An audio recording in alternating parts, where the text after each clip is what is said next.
Assalamualaikum. I hope you guys are doing well. This is lecture number 13 of our May June 2026 series और ये हमारा chapter number 3 density का lecture number 3 है. Mess fate and density का lecture number 3 है. आप लोग सोचते होंगे कि पहले 3 वीडियोस आती हैं, फिर 2 हफ्ता गायब हो जाता हूँ, फिर 3 वीडियोस आती हैं, फिर 2 हफ्ता गायब हो जाता हूँ. क्या सीन चल रहा है? मैं यूट्यूब पे वीडियोस नहीं डाल पा रहा. रीज़न है बहुत बड़ा और एक रीज़न है वो है टाइम. टाइम मैनेज करना बहुत मुश्किल हो रहा है. मैंने रिसेंटली एक क्रैश कोर्स स्टार्ट किया है, उसके साथ साथ अपनी खुद की स्टडीज़ हैं और 3 घंटे जो हैं वो लोड शेडिंग में ज़ाया हो जाते हैं. इसी वजह से वीडियो बनाना, उसको एडिट करना और यूट्यूब पे अपलोड करने में काफ़ी मुश्किलात आ रही हैं. बट कोशिश यही करूँगा इंशाल्लाह कि अब से क्लासेस अब से जितना हो सके ना कंटेंट डालूँ यूट्यूब पे इंशाल्लाह ताला. तो डेंसिटी में हमने ऑलरेडी क्या कवर कर लिया था, पहले आपको वो दिखा रहे थे. हम लोगों ने डेंसिटी स्टार्ट किया था और डेंसिटी के अंदर हम लोगों ने कवर कर लिया था, कहाँ गए, कि डेंसिटी क्या होती है, डेंसिटी को कैसे फाइंड किया जाता है. डेंसिटी को हमने काफ़ी डेप्थ में पढ़ा था, ठीक है. और हमने पढ़ा था डेंसिटी का क्या रिलेशन है मास के साथ, डेंसिटी का क्या रिलेशन है वॉल्यूम के साथ. और फिर हमने कुछ क्वेश्चंस भी किए थे और हमने ये देखा था कि भाई डेंसिटी जो है वो मटेरियल टू मटेरियल वेरी करती है. अगर आप किसी एक सब्सटेंस की डेंसिटी के बारे में बात कर रहे हो, फॉर एग्जांपल आप गोल्ड की बात कर रहे हो, तो आप गोल्ड के न जाने कितने जितने मर्जी टुकड़े कर दो, हर टुकड़े की डेंसिटी सेम होगी. चाहे आप बहुत बड़ा टुकड़ा ले आओ, चाहे आप छोटा सा टुकड़ा ले आओ, चाहे बहुत बड़ा टुकड़ा ले आओ, उन दोनों की डेंसिटी सेम होगी, ठीक है. जैसे कॉपर की जितने मर्जी पीसेस के टुकड़े ले आओ, हर टुकड़े की डेंसिटी सेम होगी. Density vary from material to material, हर मटीरियल की एक स्पेसिफिक डेंसिटी होती है. यहाँ तक हमने लास्ट लेक्चर में कवर किया था. और अब हमारे कुछ बेसिक 3 चीज़ें हैं, उसके बाद हमारे पास एक छोटा सा कॉन्सेप्ट है, इसे कहा जाता है फ्लोटिंग ऑब्जेक्ट्स, या पढ़ेंगे इंशाल्लाह, ठीक है. अच्छा, सबसे पहला कॉन्सेप्ट ये है कि how to find density of liquids. अब लिक्विड्स की डेंसिटी कैसे फाइंड करनी है. देखो, डेंसिटी किसे कहा जाता है. अगर डेंसिटी की डेफिनेशन की बात की जाए तो डेंसिटी को डिफाइन किया जाता है मास अपॉन वॉल्यूम से. अगर आप किसी भी चीज़ का मास को उसके वॉल्यूम से डिवाइड कर देते हो तो आपके पास उसकी डेंसिटी आ जाती है, ठीक है. अच्छा, अब फॉर एग्जांपल देखो, यहाँ पे मेरे पास यहाँ पे एक मेजरिंग सिलेंडर है. वॉल्यूम को मेजर करने के लिए आप यूज़ करते हो मेजरिंग सिलेंडर और मास को मेजर करने के लिए आप यूज़ करते हो एक इलेक्ट्रॉनिक बैलेंस, ठीक है. अच्छा, अब क्या किया कि मैंने अपने मेजरिंग सिलेंडर के अंदर थोड़ा सा पानी डाल दिया और वो पानी है 20 cm3. अब इस पानी का मेरे पास मास चाहिए मैंने इस पानी को रखा अपनी इलेक्ट्रॉनिक बैलेंस के ऊपर और मेरे पास इसका मास आ गया विच इज़ 100 ग्राम्स, ठीक है. अब मुझे अपने पानी का मास पता है, मुझे अपने पानी का वॉल्यूम पता है, जी हाँ, और मुझे इसकी डेंसिटी निकालनी है. तो डेंसिटी निकालने के लिए मैं इसके मास को वॉल्यूम से डिवाइड कर दूंगा सिंपली. 100 डिवाइडेड बाई 20 मेरे पास आ गया 5 ग्राम्स पर cm3, ठीक है. अब ये डेंसिटी बता रही है कि हर cm3 में 5 ग्राम मास पड़ा हुआ है, मतलब डिस्ट्रीब्यूशन ऑफ मास बता रही है ये. अच्छा, अब how to find density of regular solids. अब रेगुलर में फॉर एग्जांपल आपके पास यहाँ पे क्यूबॉइड पड़ा हुआ है और कोई भी रेगुलर शेप का एग्जांपल ले लो. आप एग्जांपल ले लो क्यूब, राइट, क्यूबॉइड की एग्जांपल ले लो. आप पैरामिड की एग्जांपल ले लो, सिलेंडर की एग्जांपल ले लो, किसी भी 3D शेप की एग्जांपल ले लो जिसकी एक रेगुलर शेप है. अब उसकी डेंसिटी कैसे निकाली जा सकती है, देख लो. अगेन, डेंसिटी को डिफाइन कैसे किया जाता है. डेंसिटी को डिफाइन किया जाता है मास अपॉन वॉल्यूम से, ठीक है. अब इसका वॉल्यूम निकालने के लिए आप क्या करोगे. इसका वॉल्यूम निकालने के लिए रेगुलर ऑब्जेक्ट्स जो होते हैं जिनकी रेगुलर शेप्स होती हैं उनका वॉल्यूम निकालने के लिए यू हैव डिफरेंट इक्वेशंस. जैसे अगर क्यूब का निकालना है तो वॉल्यूम निकालने के लिए आप इसकी लेंथ को इसकी दूसरी लेंथ से और तीसरी लेंथ से मल्टीप्लाई करते हो विच आर सेम, ठीक है. आप लेंथ को 3 बार मल्टीप्लाई करते हो to find the volume of a cube, है ना. अब ये लेंथ कैसे निकालोगे. ये लेंथ आप निकालोगे इंस्ट्रूमेंट्स का यूज़ करके, औजार का यूज़ करके. अब it depends on the length, कितनी लेंथ है उस हिसाब से आप इंस्ट्रूमेंट यूज़ करते हो. अगर ये लेंथ जो है वो सेंटीमीटर्स में है तो आप रूलर यूज़ कर सकते हो. अगर छोटी है तो अगर मिलीमीटर्स में है या थोड़ी सी छोटी है तो आप वर्नियर कैलिपर यूज़ कर सकते हो. वर्नियर कैलिपर यूज़ कर सकते हो। अगर बहुत छोटी है, मिलीमीटर्स में है, तो फिर आप माइक्रोमीटर स्क्रू गेज भी यूज़ कर सकते हो, ठीक है, मीटर स्क्रू गेज यूज़ कर सकते हो। अगर मीटर्स में है तो फिर आप मेजरिंग टेप यूज़ कर सकते हो, राइट। अब इन इंस्ट्रूमेंट्स का यूज़ करके आपने क्या करना है, आपने इसका वॉल्यूम निकाल लेना है। ये पेपर एटीपी में आ सकता है या थ्योरी में इस तरह का बड़ा क्वेश्चन आ सकता है, इसलिए सिखा रहा हूँ। तो आपने क्या करना है, इस शेप का वॉल्यूम निकाल लेना है। अब वॉल्यूम निकालने के बाद एज्यूम करो इसकी जो लेंथ थी वो आपको गिवन थी, विच वॉज 5। अब वॉल्यूम आपके पास यहाँ पे आ गया 25 cm3, ठीक है। अब आपने क्या किया, आपको इसका मास चाहिए। मास निकालने के लिए आप ले आओगे सब्ज़ी वाली मशीन, जो कि बहुत कॉमन है पाकिस्तान में, ठीक है। तो मैं ले आया अपनी मशीन और मैंने ये किया कि अपने क्यूब को इसके ऊपर रख दिया। मैंने अपने क्यूब को इसके ऊपर रख दिया और जब इसके ऊपर रखा तो इस मशीन ने मुझे जो मास बताया वो मास था आपके पास 150 ग्राम्स। कितना था, 150 ग्राम्स। अब मुझे क्या चाहिए, मुझे यहाँ पे चाहिए अपना डेंसिटी। अब डेंसिटी निकालने के लिए मैं क्या करूँगा, डेंसिटी निकालने के लिए हमारा जो मैस है, मैस कितना है 150, डिवाइड कर दूँगा 25 से, and apparently I will get 6 grams पर cm3, 6 ग्राम्स पर cm3, ठीक है। अच्छा, आई होप यहाँ तक समझ आया हो, ठीक है। बहुत सिंपल चीज़ थी ये। हमने देख लिया कि लिक्विड की डेंसिटी कैसे निकालते हैं, हमने देख लिया कि रेगुलर सॉलिड्स की डेंसिटी कैसे निकालते हैं। हम लोग उनकी इक्वेशन यूज़ करके, फार्मूलाज यूज़ करके हम उनका वॉल्यूम निकालते हैं और फिर बीन बैलेंस या फिर इलेक्ट्रॉनिक बैलेंस का यूज़ करके उनका मास निकालते हैं, उनके मास को उनके वॉल्यूम से डिवाइड कर देते हैं in order to get the density. अब एक और बहुत ज़रूरी चीज़ है, वो है यूनिट कन्वर्जन। अब यूनिट कन्वर्जन में आपने हमेशा याद रखना है कि जब भी आपने ग्राम्स पर सेंटीमीटर क्यूब से किलो केजी पर मीटर क्यूब में जाना है तो आप क्या करोगे, ये जो कन्वर्जन है you have to memorize it, ठीक है। जब ग्राम्स पर सेंटीमीटर क्यूब से केजी पर मीटर क्यूब में जाओगे तो क्या होगा आपका, यू कैन से आपकी वैल्यू जो है वो मल्टीप्लाई बाय 1000 होगी, ठीक है। और जब आप केजी पर मीटर क्यूब से ग्राम्स पर सीएम क्यूब में आओगे तो क्या होगा, आपकी वैल्यू डिवाइडेड बाय 1000 हो जाएगी, ठीक है। अच्छा, इसका ख़ास ख्याल रखना, ठीक हो गया। अब नीचे आ जाओ। अब how to find density of irregular solids. अब सबसे बड़ा टास्क ये है, क्योंकि एज्यूम करो मेरे पास एक पत्थर आ गया है, अब इस पत्थर की डेंसिटी कैसे निकालेंगे।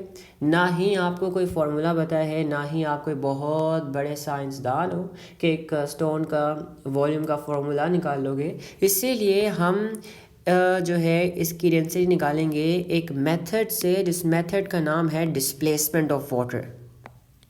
इस मेथड का नाम है displacement of water.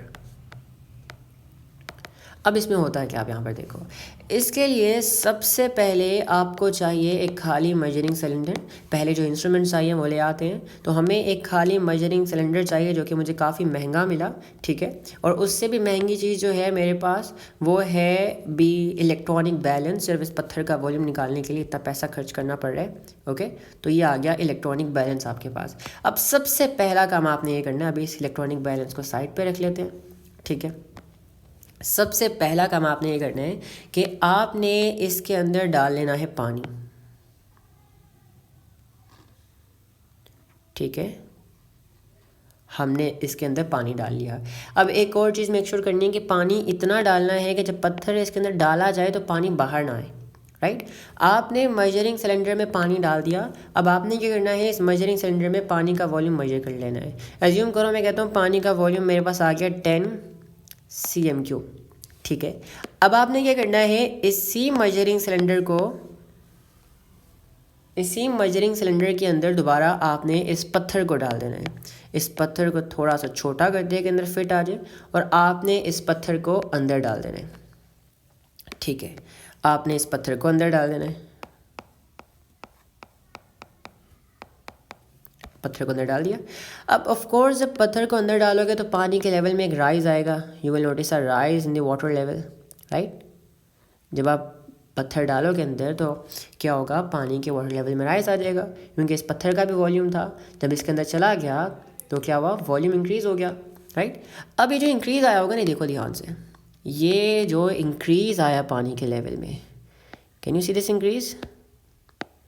Hope you guys can.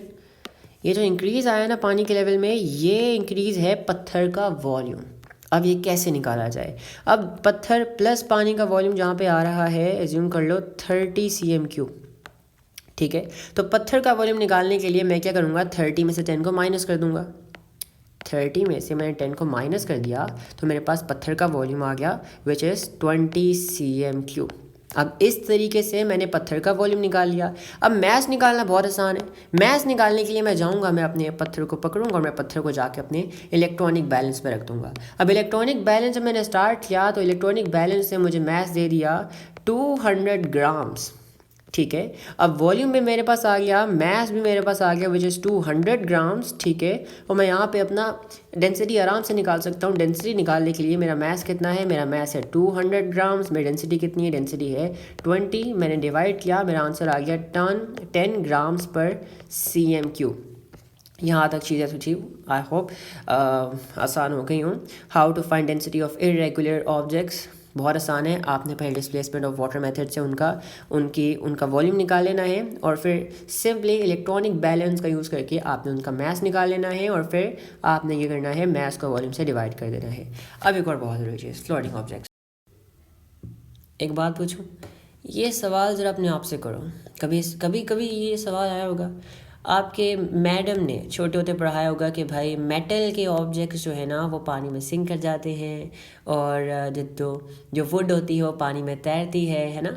ये आपको छोटे होते हम सब के टीचर्स, रिस्पेक्टेड टीचर्स ने बताया होता है, राइट। अब हमारे दिमाग में बड़े खुराफाती क्वेश्चन आ रहे होते हैं कि भाई ये जो लोहे के जहाज़ होते हैं, इतने बड़े बहरी जहाज़, सबमरीन से कैसे तैर रही हैं भाई, ये कैसे तैर रही हैं, ये तो लोहे की बनी है, इनकी आउटसाइड बॉडी लोहे की बनी हुई है, मेटल की बनी हुई है, तो ये कैसे तैर रही हैं, ये क्या सीन है। और कौन सी चीज़ें पानी में तैरती हैं, कौन सी पानी में नहीं तैरती हैं। क्या ये ज़रूरी है कि सारे मेटल्स पानी में डूबेंगे और सारी लकड़ियाँ, सारी दूसरी चीज़ें पानी में तैरेंगी? ऐसा नहीं है, इसके पीछे बहुत बड़ा रूल है। और वो रूल ये है कि भाई ऑल दोज ऑब्जेक्ट्स, अब ये चीज़ बहुत ध्यान से देखना, बहुत इंपॉर्टेंट चीज़ है, ठीक है। अब इंपॉर्टेंट चीज़ ये है कि all those objects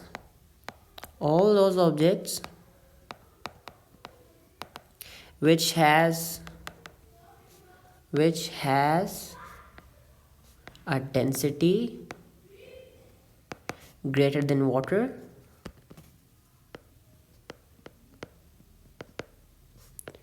then water sinks, ठीक है। and all those objects, copy करते हैं भाई, क्यों मेहनत करनी है। when I have such an exciting feature, ठीक है, एक्सेप्शनल कह सकते हैं, तो कॉपी पेस्ट करना क्यों ना किया जाए। अच्छा, तो इसको हटा के हम स्मॉलर डाल देते हैं बस, और इसको हटा के फ्लोट डाल देते हैं। डेंसिटी स्मॉलर, ठीक है, यहाँ पे आ जाएगा फ्लोट।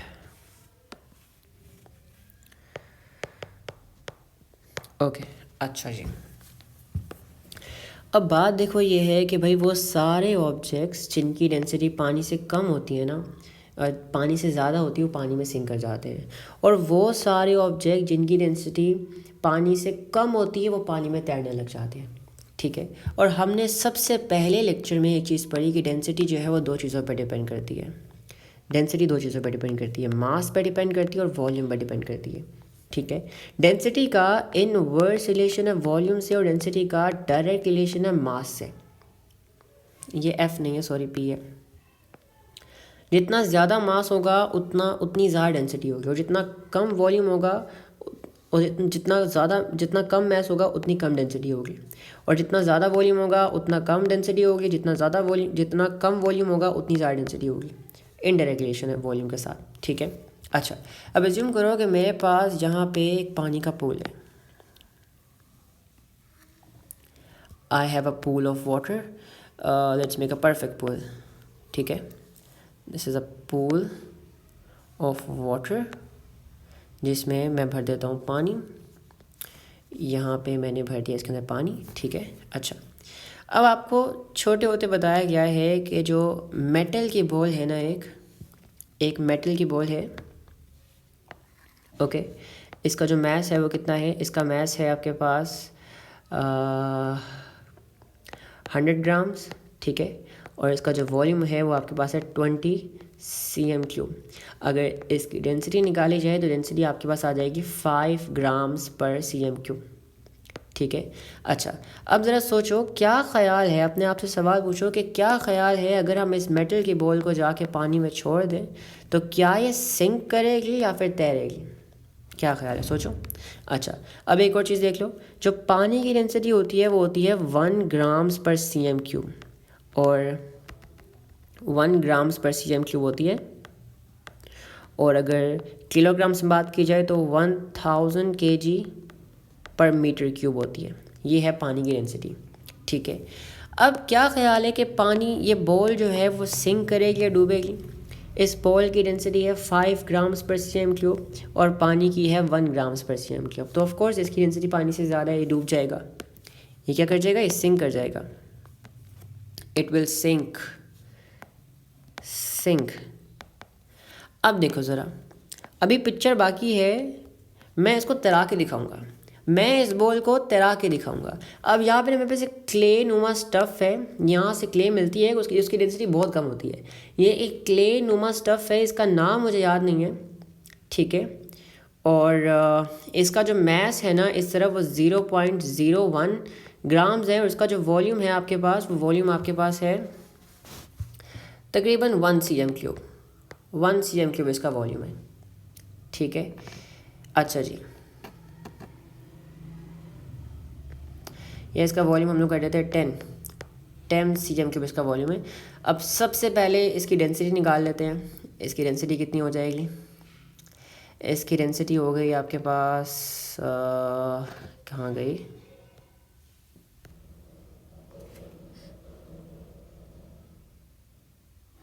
नहीं, इसका वॉल्यूम जो है ना, इसको रखते हैं 100, बेस्ट हो जाएगा। हाँ, इसका वॉल्यूम हम लोग रखते हैं 100। अगर हम मास को डिवाइड करें अपनी वॉल्यूम से तो हमारे पास जो इसकी डेंसिटी आएगी वो आएगी 0.0001 ग्राम्स पर cm3। अच्छा, अब जरा देखो, अब मैं करता क्या हूँ। अब मैंने क्या किया, मैंने ली अपनी मेटल की बॉल, ली, ठीक है। और मेटल की बॉल के ऊपर इसको कोट कर दिया, इसको चढ़ा दिया, इसके ऊपर एक कोटिंग कर दी मेटल की बॉल की, ठीक है। अब क्या हुआ, इसका जो टोटल मास हो गया वो टोटल मास हो गया 100.01 ग्राम्स, ठीक है। और इसका जो वॉल्यूम हो गया टोटल वो हो गया 120 cm3। और अगर अब इन दोनों की मिला के डेंसिटी निकाली जाए तो डेंसिटी देखना कितनी आती है।